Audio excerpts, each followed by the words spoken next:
Hello and welcome back to some more Code Vein. I recently made a video dedicated to some super early game trading to get you some strong weapons from Lewis and Yakumo, and in doing that you'll need to farm some old world materials. Well, I thought, wouldn't it be nice if there was a way to massively increase the drop chance on those items, or even increase the amount of haze that you get while you're farming, plus any extra perks that make the whole thing smoother too? Well, you've clicked on the right video for just that. Today I'm sharing with you my Code Vein farming build dedicated to those farming specific items, or even grinding out some haze. There's going to be two components to this farming build that are absolutely core, but I will have some extra gifts around that are not required at all, but are useful. These passives and abilities can be attached to any build you're currently running, so you're able to slap this farming build onto any strength setup, caster setup, or whatever it is you're running. The first gift you're absolutely going to need for this farming build, it's called Revenant's Greed, and it's absolutely ideal. It increases the chance that items drop after every kill, which is perfect if you're farming something like all world materials,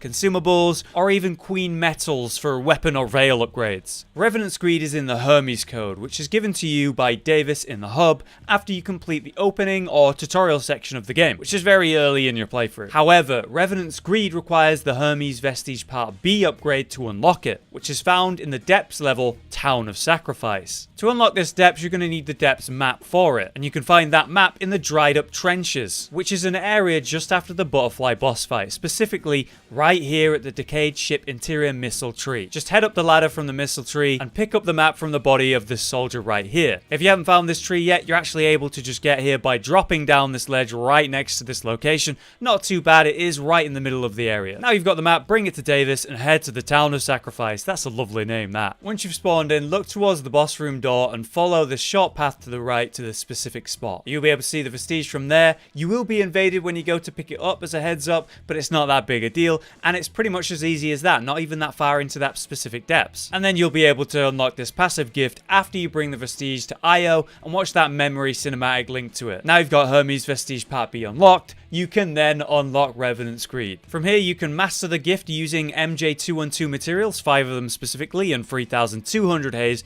to be exact, or you can just master it by having it equipped and then playing with the Hermes code active. Once it's mastered either way, you're able to slap that passive gift onto any other code for effective item drop farming. So if you're just specifically after item drops, with just that, you're good to go. However, if you're also farming haze to level up or spend on items or upgrades, then you'll absolutely want to grab Revenant's Hunger too. As you might expect, this passive gift will increase the amount of haze gained on every kill, which is pretty damn important if you're farming haze. It's going to save you massive chunks of time when compared to not having this gift equipped. Revenant's Hunter is in the Mercury code, aka Coco's code, which is also unlocked by talking to Coco right after you complete the tutorial or open section of the game, once again very early on. However, this passive gift requires the Survival Vestige 2, which is found all the way in the Ashen Cave, just a bit in from the first missile tree at the entrance. This is notably deeper in the game compared to Revenant's Greed. This section's unlocked right after the Ridge of Frozen Souls and the Blood Cathedral. I don't want to spoil the game in any way in this video if I can avoid it, but that's basically just after the Ice Mountain section. The Vestige is right here in the entrance. Just follow this path from the very first missile tree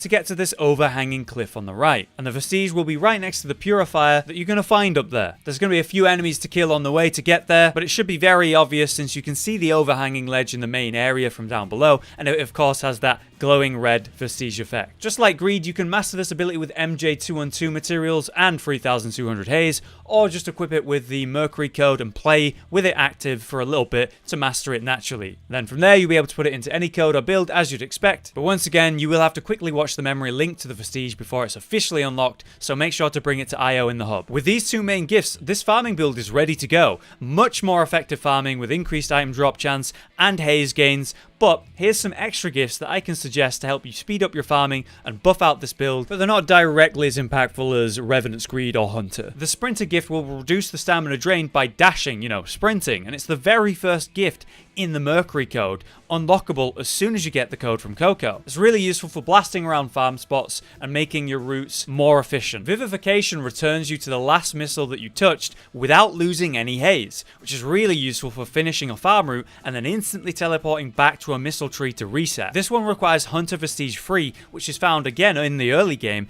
in the ruined city center, right by the garage missile tree. If you spawn at the garage missile tree, head back up the ramp from the tree and go back to the main main area that you entered the garage from. These unassuming boxes are actually hiding the vestige, so smash them and grab it. And last but not least, the spoil spotter, which will reveal any uncollected items within the range of the ability. Just lets you know that you're missing any items, and that's in the default ranger code, and you can get that from the start of the game. With all of these equipped, you're able to maximize your farm times with the extra haze, the drops, the movement speed while you do it, a quick teleport back to the missile tree to reset for every farm run, and you'll be able to reveal any and all items in a level you might be exploring for the first time, or more than likely, you're returning to an area you've already progressed and you want to see if you've missed anything. But there you have it. Hopefully this building guide will be useful to you. Please be sure to hit like if it was. It lets us know that I should make more videos like this in the future. Are there any gifts that you think I should have included in this build that I haven't? Let me know. Otherwise, for now, I've been Hollow, you've been you, and I'll see you in the next Code Vein video.